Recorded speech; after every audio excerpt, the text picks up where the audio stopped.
इस वीडियो में हम लोग लेसन 2 का क्वेश्चन आंसर करने वाले हैं। जितना पोर्शन रहेगा ग्रामर पोर्शन भी रहेगा वो सारा का सारा कंप्लीट करेंगे। चैप्टर का नाम है the smell of bread and the sound of money. पावरोटी का गंध और पैसे का आवाज। मनी में क्या होता है? धन। ब्रेड में होता है पावरोटी। B.1 answer this questions orally. इन प्रश्नों के उत्तर मौखिक दे। मौखिक यानी बोलकर, ओरली में होता बोलकर, लेकिन एग्जाम में क्या पूछ देता तो इसको हम बना लेते हैं। अगर आप ये कहानी नहीं पढ़े हैं तो कमेंट बॉक्स में लिंक दे देंगे, उसको कहानी पढ़ लीजिएगा, उसके बाद इस वीडियो को देखिएगा तो अच्छे से समझ में आएगा। क्वेश्चन से बनाने के लिए कहानी पढ़ा हुआ होना बहुत ही आवश्यक है, नहीं तो फिर बोलेगा कि समझ में नहीं आया। ये what did the poor man enjoy every day. गरीब आदमी प्रतिदिन क्या मजे करता था? तो आंसर हो जाएगा the poor man enjoyed the nice smell of bread every day. गरीब आदमी प्रतिदिन पावरोटी का अच्छा सुगंध एंजॉय करता था, नहीं ना सूंघता था। देखिए डेट लगा हुआ यानी ये क्या, ये सिंपल पास्ट टेंस में है तो सिंपल पास्ट टेंस में V2 लगता है, तो एंजॉय का V2 क्या हो जाएगा? एंजॉयड। ये आप टेंस पढ़िएगा ना तो उसमें आपको पढ़ना रहेगा। बी है व्हाट डिड द जज ask the poor man to do. जज गरीब आदमी को क्या करने के लिए बोले? आंसर हो जाएगा द जज asked the poor man to give him some money. तो जज गरीब आदमी को कुछ पैसे देने के लिए बोले ना जज की तुम्हारे पास कुछ पैसा है तो निकालो। एक घूस नहीं मांग रहे, कहानी पढ़ेगा तो पता चलेगा क्यों मांग रहे थे। ये how much money did the poor man have. गरीब आदमी के पास कितने पैसे थे?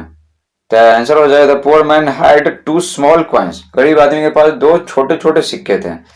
वही नहीं बताएगा कि कितना पैसा था, बस इतना बताएगा कि उसके पास 2 छोटे छोटे सिक्के थे, यानी कम मूल्य के सिक्के होंगे। ये है व्हाट डिड द जज डू विद द कॉइन्स। जज सिक्कों के साथ क्या किए? जो गरीब आदमी सिक्का दिया ना, 2 सिक्का, तो उसके साथ वो क्या किए ये पूछा जा रहा है। तो आंसर हो जाएगा द जज ओनली जिंगल्ड द कॉइन्स टुगेदर। जज सिर्फ सिक्कों को बजाएं, ठीक है ना, 2 सिक्का था तो चुपचाप इसको क्या बजाएं। उसके बाद फिर गरीब आदमी को पैसे दे देते हैं वापस। तो क्या किए इसमें पूछ रहा था कि जज सिक्कों के साथ क्या किए, तो लिखेंगे जज सिक्कों को साथ साथ सिर्फ खनखनाए। C.1 राइट ट्रू और falls in the brackets. Bracket में ट्रू और फॉल्स लिखा, ट्रू में सही फॉल्स में गलत। यहाँ पर ब्रैकेट दिया हुआ था, वो सब ब्रैकेट हम दिए नहीं है। किताब देखिएगा तो आपको समझ में आ जाएगा यहाँ यहाँ ऐसे कहाँ कहाँ ब्रैकेट दिया हुआ है। Against each of the following sentences, नीचे दिए गए और जो वाक्य हैं उसके विपरीत में ब्रैकेट दिया हुआ, तो वही आपको ट्रू और फॉल्स भरना है। तो ब्रैकेट दिया हुआ यहाँ खाली है तो वो भरना है। ये है the baker was a generous man. Generous में होता उदार, दयालु। बेकर में होता जो पावरोटी बनाने वाले को बेकर बोलते हैं, तो बेकर एक दयालु आदमी था, तो हो जाएगा फॉल्स। दयालु आदमी नहीं था, वो बहुत ही क्रूर था। वो तो बोलता है गरीब आदमी को तुम डेली डेली हम ब्रेड बनाते हैं तो तुम सुगंध लेते हो तो उसका पैसा दो, तो दयालु आदमी नहीं था। बी है the baker was angry with the poor man. Baker गरीब आदमी से गुस्सा था, तो हो जाएगा ट्रू। इतना गुस्सा था कि वो उसको कूट ले गया गरीब आदमी को। सी है the poor man had 6 coins. गरीब आदमी के पास 6 सिक्के थे, गलत हो जाएगा, फॉल्स, 2 सिक्के थे। डी है द जज gave the money to the baker. जज पैसे को बेकर को दे दिए। गरीब आदमी से 2 सिक्का मांगे, उसके पास 2 ही सिक्का था, बोले कि कुछ पैसे है तो निकालो, तो 2 सिक्का था गरीब आदमी के पास, तो वो जज ले लिए। और फिर यहां बोला जा रहा है कि जज, तो वही पैसे के बारे में बात हो रहा था। जज पैसे को, ठीक है, बेकर को दिए, तो हो जाएगा गलत, फॉल्स। बेकर को नहीं दिया, वो सिर्फ जो खनखनाए और फिर से वापस दे दिए गरीब आदमी को। ये है द जज return the coins to the poor man. जज गरीब आदमी को सिक्के वापस कर दिए। रिटर्न में होता वापस करना। देखिए ईटी लगा हुआ, यहाँ भी V2 है, ठीक है, तो V2 ये सिंपल पास्ट टेंस में V2 लगता है। टेंस पढ़ लीजिए, काफी इंपॉर्टेंट है। टेंस के वीडियो तो हम बनाए नहीं है, लेकिन कहीं और से भी पढ़ सकते हैं। वो पढ़ना है मेरे से तो कमेंट कीजिए। तो जज गरीब आदमी को सिक्के लौटा दिए, तो सही है, true. C.2 tick the option. Option में टिक मारे to complete the following statements. नीचे दिए गए कथनों को पूरा करने के लिए। जैसे देखिए यहाँ पर ऐसे आगे होगा, आगे यही सब जो 4 ऑप्शन दिया हुआ ABCD, इसी में से आगे यहाँ पर होगा, तब जाके ये सेंटेंस पूरा होगा, ये बोला जा रहा है। फर्स्ट है the baker took the poor man to, baker गरीब आदमी को ले गया, यानी कहाँ ले गया, तो कोर्ट में ले गया, न्यायालय में। सेकंड है the baker held out his hand to take the bread the cake the sweets the coins, bread पावरोटी, केक तो पता ही है, स्वीट्स मिठाइयाँ, कॉइन्स मतलब सिक्के।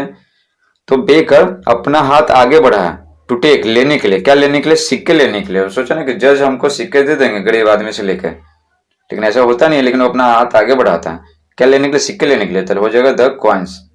तीसरा the price for the smell of bread was, तो ब्रेड यानी पावरोटी का गंध का मूल्य था, क्या था, द साउंड ऑफ मनी, पैसों की आवाज, मनी में होता धन, तो उसके बाद तो सिक्के थे ना, तो वो बजाए, तो जज क्या करते हैं, जो पावरोटी का जो गंध सूंघता था, तो उसका मूल्य है क्या, जो पैसे का जो खनखनाहट है वही है, तो आंसर हो जाएगा the sound of money.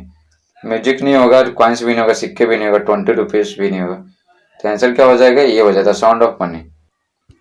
3.3 answer the following questions, नीचे दिए गए प्रश्नों के उत्तर दें।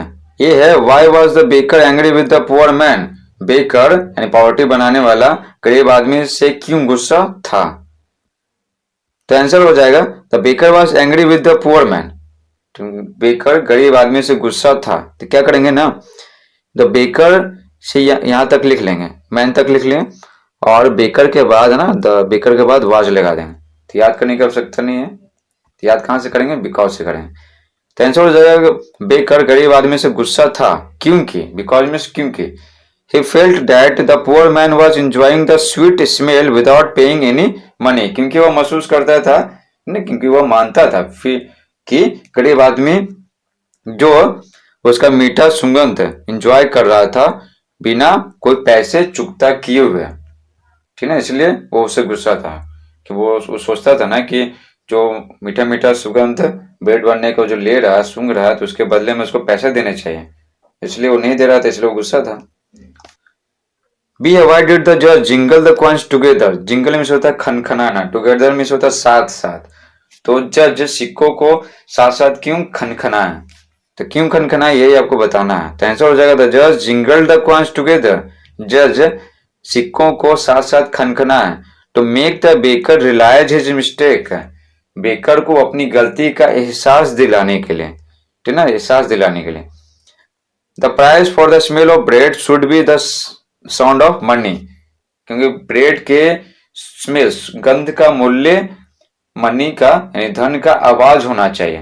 तो जज फिर बोलते हैं ना कि जैसे वो सुगंध ले रहा था, तो तुम भी आप पैसे के खनखनाहट खाली सुन लो, हो गया, दोनों का बात बराबर हो गया। तो उसकी गलती का एहसास दिलाने के लिए ना जज सिक्कों को खनखना है, क्योंकि ये कोई क्राइम नहीं है, जो ब्रेड बन रहा है तो उसका सुगंध ले रहा है, तो कोई क्राइम नहीं है, इसके बदले में पैसे देने की कोई आवश्यकता नहीं है। तो वही जो वो लालची था, है ना, बेकर, तो उसका गलती का एहसास दिलाने के लिए जो जज है वो सिक्कों को खनखना है, बोले कि वो तुम्हारा सुगंध लेता था ब्रेड का, तो तुम इसके पैसों का आवाज सुनो, हो गया, बात बराबर। इस तरह से वो न्याय करते हैं गरीब आदमी के साथ। सी है डिड द जज do justice to the poor man, give reasons, justice means होता है न्याय, न्याय, और इन लगा देंगे I N, injustice means होता है अन्याय। तो बोला जा रहा है क्या जज गरीब आदमी के साथ न्याय किए हैं, कारण बताएं। वो लिखेंगे कि न्याय किए तो कारण बताएंगे, अगर लिखेंगे कि नहीं न्याय किए तो कारण बताएंगे, मतलब कारण बताना है। आंसर हो जाएगा यस द जज did justice to the poor man, तो लिखेंगे कि हाँ जज गरीब आदमी के साथ न्याय किए क्योंकि, क्योंकि कारण भी बताना था, रीजन में होता है कारण, एस लगा दिए तो प्लूरल हो गया, एक से अधिक कारण, क्योंकि his crime deserve this kind of punishment, क्योंकि उसका जो क्राइम था, क्राइम इस तरह के दंड वो डिजर्व करता है, मतलब लायक है, वो जिस प्रकार का क्राइम किया उसी प्रकार का उसको दंड मिलना चाहिए। D he smelled the baker's bread, वह यानी गरीब आदमी बेकर के ब्रेड को सूंघता था। The baker heard the jingle of his coins, तो बेकर उसके सिक्कों के खनखनाहट को सुना, तो बात क्या हो गया, बराबर हो गया। तो इस प्रकार से जज गरीब आदमी के साथ न्याय किए।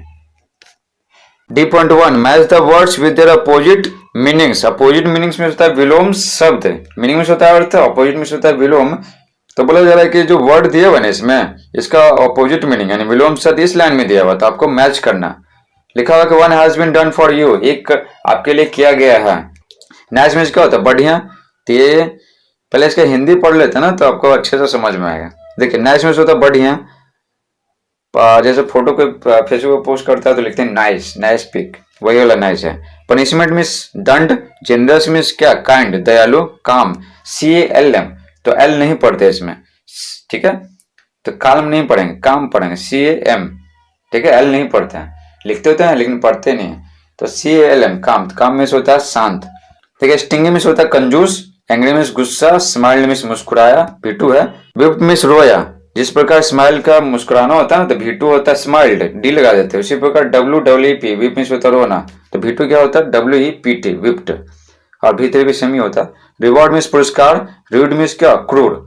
तो देखिए इसका मिलाते हैं। सबसे पहले दिया हुआ नाइस मीन्स होता है बढ़िया। जैसे बोलते हैं कोई आदमी नाइस है, या फिर उसका फोटो ठीक है, नाइस है, बढ़िया है, तो नाइस का उल्टा हो जाएगा र्यूड, क्रूर। बोलते हैं कोई आदमी नाइस है, बढ़िया है, उसका व्यवहार अच्छा है, और एक आदमी का र्यूड है, मतलब क्रूर है, तो नाइस को मिलाएंगे र्यूड में। पनिशमेंट, पनिशमेंट मीन्स दंड। दंड का उल्टा क्या होगा? पुरस्कार, तो पुरस्कार को मिलाएंगे रिवॉर्ड में। रिवॉर्ड मीन्स होता है पुरस्कार। अब देखिए स्टिंग मीन्स होता है कंजूस। कंजूस का उल्टा क्या होगा? उदार, दयालु, तो हो जाएगा जेनरस। तो स्टिंग को मिलाएंगे जेनरस में, ठीक है? एंग्री मीन्स होता है गुस्सा, ठीक है ना? गुस्सा, तो गुस्सा का उल्टा क्या होगा? गुस्सा का उल्टा होगा शांत। जो कोई आदमी शांत है, ठीक है, और कोई आदमी गुस्सा में है, तो एंग्री को मिलाएंगे काम में, CLM। और जो बच गया वो हो जाएगा स्माइल मीन्स मुस्कुराया। मुस्कुराया का उल्टा रोया हो जाएगा, तो स्माइल को मिलाएंगे विप्ड में। 3.3 रीअरेंज। री मीन्स होता है पुनः, अरेंज मीन्स होता है व्यवस्थित करना। D.3 rearrange the jumbled letters to make meaningful words. Letters बोलते हैं जो रहता है ना ABCD, ठीक है, जेड तक, तो उसको लेटर बोलते हैं इंग्लिश में। तो ये बोला जा रहा है कि जो जम्बल्ड लेटर्स, यानी जो लेटर है ना अल्फाबेट, वो इधर उधर दिया हुआ है जैसे तैसे, उसको सजाना है। किस लिए? एक अर्थपूर्ण शब्द बनाने के लिए। वैसा अर्थपूर्ण शब्द जिसका मीनिंग निकले। देखिए तो MONEY होगा, NEY, तो क्या करेंगे? MO को शुरू में लिखेंगे, फिर NE अंत में NE दिया हुआ है तो उसको लिखेंगे, और Y जो बीच में दिया हुआ उसको अंत में लिखेंगे। मनी, मनी मीन्स होता है धन। ये देखिए ये क्या है? ब्रेड है, ब्रेड मीन्स पावर्टी। PORO, तो इसको सजाएंगे, लिखेंगे पुअर, POOR, पुअर। ये कहानी से ही दिया हुआ। TUROC, इसका कोई मीनिंग नहीं निकलता है, तुमको लेटर को सजाना है, तो सजाएंगे तो क्या हो जाए? कोट हो जाए, COURT, कोट मीन्स क्या होता है? न्यायालय। RANGY, इसको सजाना है तो सजाएंगे तो एंग्री हो जाएगा, ANGRY, एंग्री मीन्स होता है गुस्सा होना। अब देखिए आप ग्रामर पोर्शन पढ़ने वाले E.1 बोला जाए now frame WH questions for the answers given below. बोला जाए कि नीचे दो आंसर दिया गया, इसमें उल्टा करना है। आंसर दिया गया और WH वर्ड के सहारे हमें क्वेश्चन बनाना है। क्वेश्चन ऐसे हम क्या क्या पढ़ते थे? क्वेश्चन दिया हुआ आंसर लिखना है ना। अब इसमें देखिए ग्रामर में क्या दिया हुआ? आंसर दिया हुआ, हमको क्वेश्चन बनाना है आंसर से। आसान ही है, खाली आपको ध्यान से पढ़ना है। One has been done for you, एक आपके लिए किया गया, यानी एक बना के दिखाया गया, ठीक है?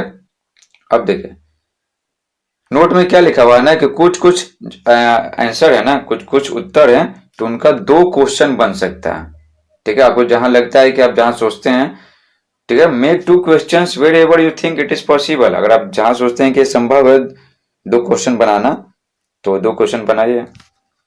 तो सबसे पहले क्या? WH वर्ड क्वेश्चन बनाना। WH वर्ड होता क्या है? देखिए वैसे वर्ड जिसमें WH वर्ड क्या, WH क्या आगे लगा हुआ है उसको WH वर्ड बोलते हैं, और इसका इस्तेमाल किया जाता है क्वेश्चन पूछने के लिए। जैसे बोलते हैं ना तुम्हारा नाम क्या है, तो व्हाट इज योर नेम, तुम्हारा नाम क्या है, तो यहाँ पर वर्ड क्या है? व्हाट, WH वर्ड हो गया, ठीक है? WHAT में WH आगे लगा हुआ। जैसे बोलते हैं वेयर, तुम कहाँ रहते हो, तो वेयर डू यू लिव, तुम कहाँ रहते हो, तो वेयर भी क्या हो गया? WH word. व्हाट मीन्स क्या, वेयर मीन्स कहाँ, व्हेन मीन्स कब, वाई मीन्स क्यों, हु मीन्स कौन, वो मीन्स किसको। जैसे तुम किसको पीटे, तो वोम हो जाए। वोज मीन्स किसका, बोलते हैं कि यार बैग किसका है, तो वोज बैग, ठीक है, किसका बैग। विच मीन्स होता है किस। जैसे बोलते हैं in which class do you read, आप किस क्लास में पढ़ते हैं, तो विच क्लास। तो ये सब है कुछ कुछ एग्जाम्पल है WH वर्ड का, इसी सब का इस्तेमाल करना है हमें क्वेश्चन बनाने के लिए। देखिए एक बना के दिखाया गया, देखिए आंसर दिया हुआ आई लिव इन पटना, मैं पटना में रहता हूँ, ठीक है, और एक्चुअल में पटना में रहते भी हैं लेकिन किताब में दिया हुआ। तो answer I live in Patna, मैं पटना में रहता हूँ। अब इसे सवाल बनाना है, तो हम किसी से पूछेंगे कि तुम कहाँ रहते हो, तब वो जवाब देगा कि मैं पटना में रहता हूँ। ये थोड़ी पूछेंगे तुम कब रहते हो, तुम कैसे रहते हो, तो बोलेगा मैं पटना में रहता हूँ, तो ऐसा कुछ होगा नहीं। तो यहाँ पर प्लेस है, प्लेस पटना क्या जगह का नाम है, यानी हमसे पूछेंगे कि तुम कहाँ रहते हो, तब वो जवाब देगा कि मैं पटना में रहता हूँ। तो इससे कि ये जो आंसर इसका क्वेश्चन क्या हो जाएगा, वेयर डू यू लिव, तुम कहाँ रहते हो जाएगा बनाने के लिए। तब हो गया, ये आंसर से हम क्या करते क्वेश्चन बना दिए। ये तो बना के दिखाया हुआ है। I went to school at 9 AM yesterday, मैं कल 9 बजे, ये मतलब सुबह होता, तो सुबह में, तो रात में तो कुछ जाएगा नहीं। तो ये है मैं कल, यस्टरडे में से होता है बीता हुआ कल, तो मैं कल 9 बजे स्कूल गया। आंसर यानी कि जो क्वेश्चन है ना, ये जो आंसर है ना, इसका क्वेश्चन बनाना है हमें, तो हो जाएगा when did you go to school yesterday. तो हम उससे पूछेंगे कि तुम कल स्कूल कब गए, तब वो जवाब देगा कि मैं कल 9 बजे स्कूल गया। ये जो वेंट है ना, वेंट गो का V2 है, गो वेंट गोन होता है, V1 V2 V3। बी देखिए, B I go to school to study, यहाँ पर बोला जा रहा है कि मैं स्कूल पढ़ने जाता हूँ, तो स्कूल पढ़ने ही जाते हैं। कभी कभी प्रोग्राम आयोजित होता है 26 जनवरी 15 अगस्त पे, तो वो भी हम अटेंड करने जाते हैं। तो जरूरी नहीं कि स्कूल से पढ़ने ही जाए, फीस जमा करने भी जा सकते हैं, कुछ भी कर सकते हैं। तो यहाँ बोला जा रहा है कि मैं स्कूल पढ़ने जाता हूँ, यानी हम उससे सवाल पूछे हैं कि तुम स्कूल, ठीक है ना, तुम स्कूल क्यों जाते हो, तो बोला कि मैं पढ़ने जाता हूँ। जैसे बच्चे से पूछते हैं कि तुम स्कूल क्यों जाते हो, तो बोलेगा कि मैं स्कूल पढ़ने जाता हूँ। तो इसका ये जो आंसर है, इसका क्वेश्चन बनाना है। देखिए क्वेश्चन इंट्रोगेटिव सेंटेंस, प्रश्नवाचक वाक्य, तो क्वेश्चन मार्क देना जरूरी है। तो क्वेश्चन बनाने में क्या हो जाएगा, why do you go to school, तुम स्कूल क्यों जाते हो जाएगा, क्वेश्चन बना दिए, यानी आंसर से क्वेश्चन बना दिए। सी देखिए I play football in the recess, recess इसमें होता है अवकाश यानी छुट्टी। जैसे हम किसी से बोलते हैं ना कि तुम छुट्टी में क्या करते हो, छुट्टी यानी जब तुमको मौका मिलता है स्कूल कोचिंग करने के बाद जो फुर्सत मिलता है, तुम क्या करते हो, तो कोई बोलता है कि मैं वीडियो गेम्स खेलता हूँ, यूट्यूब देखता हूँ, ठीक है, इस तरह से। तो यहाँ पे वही है, कोई बोल रहा है कि मैं अवकाश में यानी जो छुट्टी मिलता है तो फुटबॉल खेलता हूँ, यानी हम सवाल उससे क्या पूछे होंगे कि तुम रेसेस यानी छुट्टी में तुम क्या खेलते हो, ये भी सवाल पूछ सकते हैं। या फिर तुम ये भी पूछ सकते हैं तुम फुटबॉल कब खेलते हो, तो वो बोलेगा कि मैं छुट्टी में फुटबॉल खेलता हूँ। तो यहाँ पर क्वेश्चन है ना, एक से अधिक बन सकता है, तो नोट में भी लिखा हुआ था, देखिए नोट में भी लिखा हुआ था कुछ कुछ आंसर है ना, तो उसका 2 क्वेश्चन बन सकता है, अगर बनेगा तो बनाना है। तो देखिए यहाँ पर 2 क्वेश्चन बनेगा। पहला क्वेश्चन क्या बनेगा, what do you do in the recess, तुम अवकाश में छुट्टी में क्या करते हो, तो बोलेगा मैं छुट्टी में फुटबॉल खेलता हूँ। और क्या क्वेश्चन बनेगा, when do you play football, तुम फुटबॉल कब खेलते हो, तो कोई जवाब देगा कि मैं छुट्टी में फुटबॉल खेलता हूँ। तो इस तरह से 2 क्वेश्चन बनेगा, ठीक है ना, क्वेश्चन बनेगा। देखिए इसका स्ट्रक्चर क्या होगा ना, पहले तो WH वर्ड लिख देना, फिर डू और डज लिखना, प्लस सब्जेक्ट और V1, और फिर जो भी बचेगा अदर वर्ड्स वो लिखना है, ठीक है। डज किसके साथ लगाएंगे, देखिए ही सी इट और नेम, और इसको भी सिंगुलर नाउन रहेगा, यानी वैसा नाउन जो संख्या में एक हो तो उसके साथ डज लगाएंगे, और बाकी के साथ यानी आई वी यू दे और प्लूरल नाउन के साथ डू लगाएंगे। तो ये स्ट्रक्चर है इंट्रोगेटिव सेंटेंस प्रश्नवाचक वाक्य बनाने का।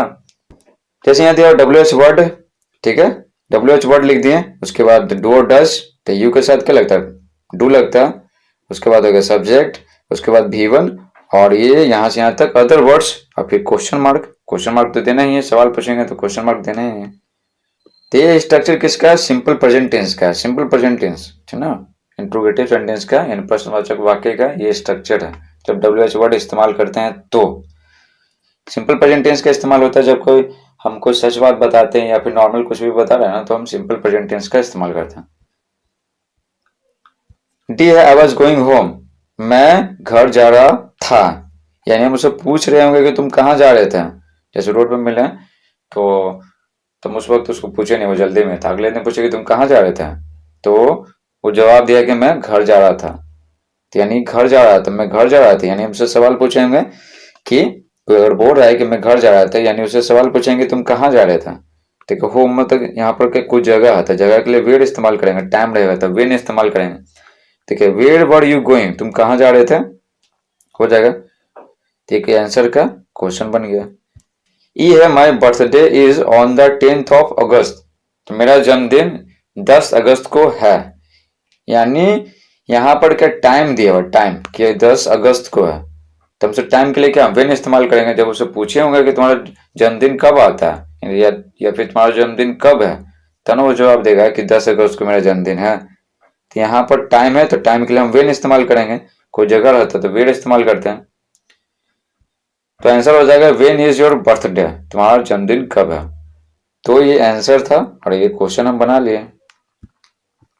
E.1 given below is an incomplete paragraph on Dussehra celebration. Dussehra जो पर्व है तो उस पे क्या, उस पे आधा अधूरा पैराग्राफ नीचे दिया गया है, यानी हम लोग पैराग्राफ सॉल्व करने वाले हैं।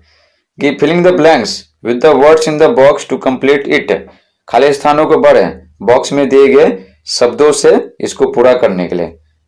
तो देखिए यही पैराग्राफ है, देखिए खाली स्थान दिया हुआ है, तो जो खाली स्थान में हमको क्या भरना है, देखिए ये जो वर्ड दिया हुआ है ना, ये इसी से हमें खाली स्थानों को भरना है। महिषासुरा, हिंदी में महिषासुर, इंग्लिश में महिषासुरा, अंत में ए क्यों लगाते हैं, ताकि जो अंग्रेज है ना उनको बोलने में दिक्कत होता है महिषासुर बोलने में। ठीक है, तो इसलिए अंत में ये लगा देते हैं, तो महिषासुरा बोल देते हैं। न्यू मीन्स नया, फेस्टिवल्स मीन्स पर्व, फेस्टिवल में ऐसे लगा देते हैं प्लूरल हो गया। हेवन में स्वर्ग, स्वीट्स में मिठाइयाँ, विक्ट्री में जीत, और दशहरा, तो दशहरा तो पता ही है फेस्टिवल।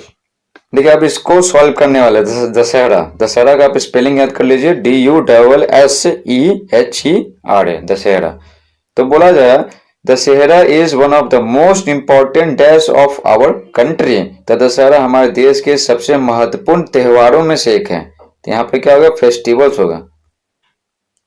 देखिए ये तो फेस्टिवल्स है, वो भरा गया। It symbolises the dash of good over evil, बोला जाए कि यह प्रतीक है, किसका प्रतीक है, बुराई पर अच्छाई की जीत का प्रतीक है।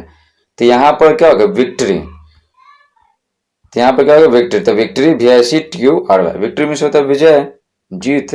It is said that goddess Durga killed dash, ऐसा कहा जाता है कि देवी दुर्गा ठीक ना मारी, किसको मारी, महिषासुर को मारी। तो यहाँ पर क्या हो जाएगा, महिषासुरा। ठीक है, महिषासुरा, महिषासुर एक राक्षस था, बहुत ही क्रूर राक्षस था जो हुड़दंग मचाए हुए था, तो उसको देवी दुर्गा को उसको मार दी। And restored peace and happiness back in the dash, बोला जा रहा है कि और पुनः रिस्टोर में होता है, रिस्टोर, स्टोर में होता है जमा करना, रिस्टोर में होता है कि पुनः स्थापित करना, तो ना पुनः लाना। ठीक है, जैसा वो पहले था। और स्वर्ग में, ठीक है, और स्वर्ग में पुनः शांति और हैप्पीनेस, सुख लाई, क्योंकि वो पूरा हुड़दंग मचाया हुआ था, तो स्वर्ग में पूरा खलबली मचाया हुआ था महिषासुरा, यानी इंग्लिश में महिषासुरा, हिंदी में महिषासुर। तो जो महिषासुर है वो स्वर्ग में पूरा खलबली मचाया हुआ था, तो उसको मार करके क्या, पहले जो जैसा शांति था और पहले से जैसा आनंद था, खुशी था का माहौल था, वो फिर से लाई। तो यहाँ पर क्या हो जाएगा, स्वर्ग हो जाएगा, हेवन। देखिए ये जो हेवन है वो हो जाएगा। देखिए people celebrate dash with pomp and gaiety all over the country, बोला जा रहा है कि लोग दशहरा को, ठीक ना, पॉम्प में से होता है धूमधाम, गेटी में से होता है आनंद, तो बोला जा रहा है कि लोग पूरे देश में धूमधाम और आनंद से दशहरा को मनाते हैं। तो यहाँ पर क्या होगा, सेलिब्रेट के बाद दशहरा हो जाएगा। देखिए दशहरा लिखा हुआ यहाँ पर, ठीक है। They wear dash clothes and exchange dash with their neighbors, बोला जा रहा है कि वे सभी कपड़े पहनते हैं, तो कैसे कपड़े पहनेंगे, नए कपड़े पहनते हैं, तो यहाँ पर क्या हो जाएगा, न्यू हो जाएगा। और अपने पड़ोसियों से मिठाइयाँ अदला बदली करते हैं, अदला बदली करते हैं मतलब मिठाइयाँ देते हैं और मिठाइयाँ लेते हैं, एक्सचेंज। तो मुझे समझ में नहीं आता कि मिठाई देते क्यों जब लेती हैं। खैर एक्सचेंज में होता है अदला बदली करना, जैसे दुकान में जाते हैं तो पैसे देते हैं और बदले में सामान लेते हैं, तो यही होता है एक्सचेंज। ठीक है, एक्सचेंज। तो हम लोग नए कपड़े पहनते हैं दे मीन्स वे लोग मतलब हम ही सब है। तो वे लोग नए कपड़े पहनते हैं, तो यहाँ पर क्लोथेस के पहले हो जाएगा न्यू, और यहाँ पर सूट्स हो जाएगा। तो देखिए यहाँ पर न्यू लिखा हुआ और यहाँ पर स्वीट्स मिठाइयाँ। तो देखिए ये आंसर है, आपके लिए टाइप करके रखे हैं, ठीक है। तो इसका स्क्रीनशॉट ले सकते हैं आंसर का। Thanks for watching.